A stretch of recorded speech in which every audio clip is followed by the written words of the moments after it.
Halo teman-teman, kembali lagi di channel 11 Hardware dengan Bumi di sini. Di sebelah saya udah ada laptop kelas budget di harga 2,5 jutaan, yaitu laptop Advan Soulmate. Speknya menggunakan Intel Celeron N4020, RAM 4GB, kapasitas penyimpanan di 256 GB eMMC. So, kalau kita lihat dari speknya, laptop ini tuh hanya untuk kebutuhan basic aja, seperti office ataupun untuk kebutuhan anak untuk belajar. Kita akan tes laptop ini, namun sebelumnya, mari kita unboxing dulu. Pertama, mari kita unboxing dulu. Unit yang ada di saya ini adalah unit sampel, jadi udah pernah dipakai ya. Selain laptop, kita hanya menemukan buku panduan dan box terpisah untuk charger. Chargernya ini terlihat sangat low budget sekali ya, dan kabelnya juga sangat pendek.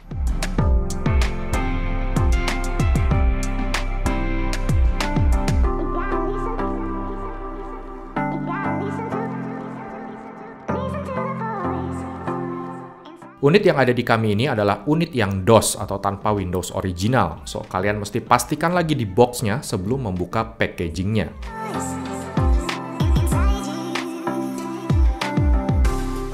Advan di akhir bulan Februari 2023 yang lalu baru saja merilis Advan Soulmate, sebuah laptop low budget yang harganya sangat terjangkau. Bahkan pas awal promo, itu harganya malah cuma di 2 juta pas aja. Sementara kini harganya udah kembali normal di 2,5 jutaan untuk varian 256 GB dan 2,3 jutaan untuk varian 128 GB. Advan juga merilis dua varian warna, yaitu warna abu-abu dan warna biru dengan garansi resmi selama 12 bulan. Secara spek, laptop ini hadir dengan Intel Celeron N4020 Gemini Lake atau seri refresh dari Apollo Lake-nya Intel Celeron N3350.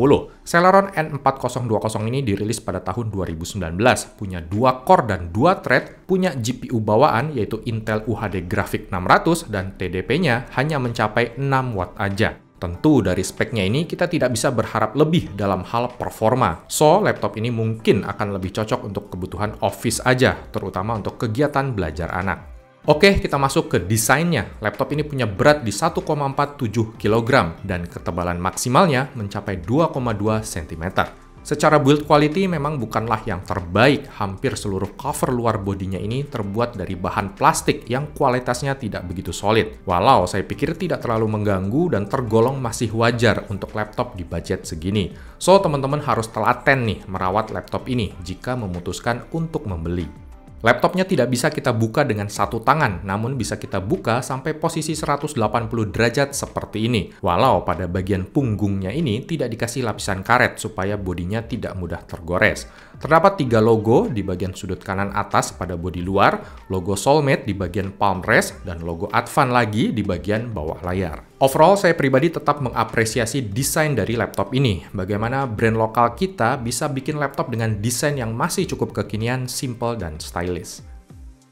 Layar laptop ini berukuran 14 inci dengan resolusi HD 1366x768 pixel, refresh rate-nya 60 Hz, dan panel layarnya ini menggunakan panel TN. Tidak seperti panel IPS, panel TN ini tidak memiliki viewing angle yang luas. Namun untungnya, panel TN yang digunakan bukanlah panel TN abal-abal. Advan ternyata menggunakan panel TN dari produsen panel terkemuka di dunia, yaitu BOE dengan kode BOE0913, di mana panel ini memiliki kerapatan pixel di 112 pixel per inch, maksimum brightness-nya di 220 candela per meter, kontras rasio 500:1, dan color gamut di 45% NTSC. Setelah kami tes menggunakan Spider 5 Pro, color gamut unit yang kami tes ini mencapai 65% sRGB saja dan maksimum brightness-nya mencapai 229 nits. Untuk kenyamanan mata, saya sarankan pakai brightness di sekitar 50% aja dan pastikan posisi layar sejajar dengan sudut pandang mata kita. Untuk webcam-nya terdapat cover penutup untuk kebutuhan privasi pengguna.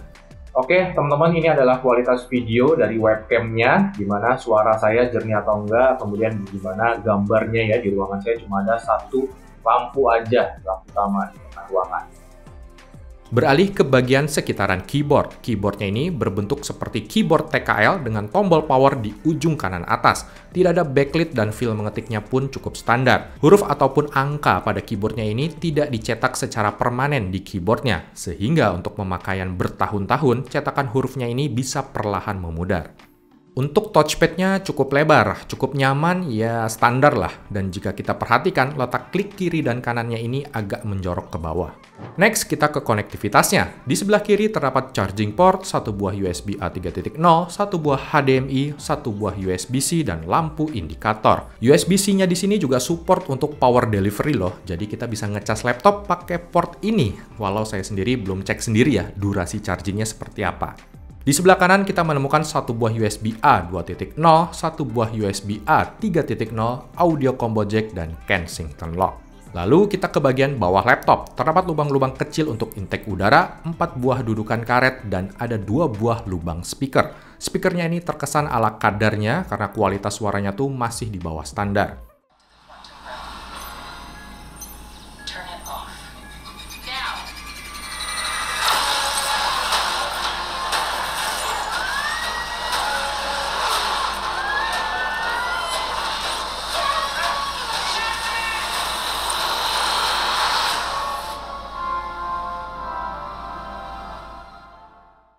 Oke, ini adalah bagian dalam dari laptopnya. Unit yang kami tes ini adalah versi SSD M.2 SATA 256GB. Laptop ini menggunakan 2 buah slot SODIMM, di mana terdapat 1 buah RAM 4GB DDR4 2666 bawaan dari ADATA. Di sebelahnya terdapat SSD M.2 SATA berkapasitas 256GB. Kita bisa pasang RAM tambahan, saya coba pakai RAM 8GB DDR4 3200 dari tim Vulkan, sehingga konfigurasi RAM-nya jadi 8 plus 4GB atau 12GB RAM. Untuk pendingin CPU, laptop ini tidak menggunakan kipas, melainkan hanya menggunakan heatsink pasif dengan 1 buah lubang exhaust. So, dapat dipastikan laptop ini akan hening ya, karena tidak ada kipas yang berputar.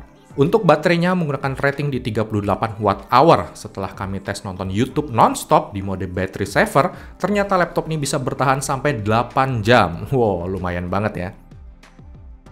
Oke, sekarang kita akan tes performa dari laptop ini. Pertama, ini adalah screenshot dari CPU-Z dan GPU-Z-nya. Bisa kita lihat RAM bawaan laptop ini maksimal berjalan pada DDR4 2400 karena keterbatasan pada CPU-nya.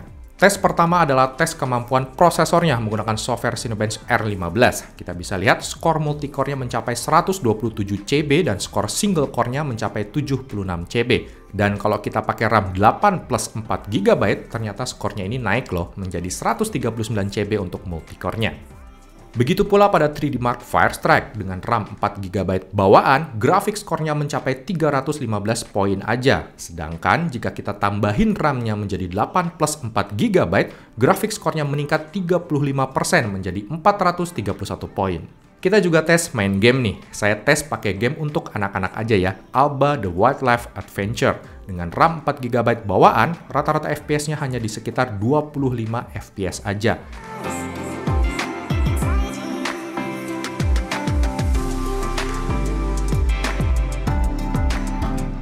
Pada saat main Alba selama 30 menit, kami juga tes suhu permukaan laptopnya. Suhu di bagian keyboard dan palm rest-nya ini cukup terjaga di 30-an derajat Celcius. Suhu paling hangat ada di bagian atas keyboard, tepatnya di tombol angka 6. Suhu maksimalnya mencapai 38 derajat Celcius. Lalu untuk suhu maksimal CPU-nya mencapai maksimal di 75 derajat Celcius dan suhu iGPU Intel UHD grafiknya mencapai maksimal di 69 derajat Celcius. Kami tes di suhu ruangan ber-AC 27 derajat Celcius.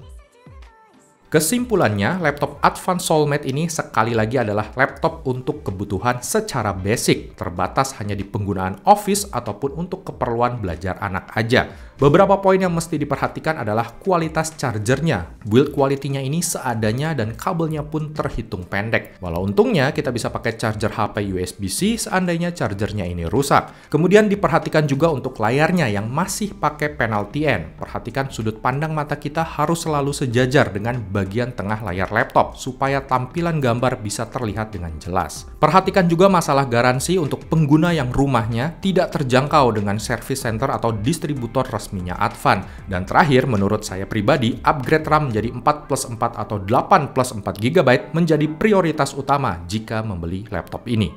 So, demikian video tes singkat kami mengenai Advan Soulmate. Semoga Advan bisa semakin baik dalam memproduksi laptop-laptop dalam negeri. Terus berkarya Advan dan sampai jumpa lagi di video kami yang berikutnya.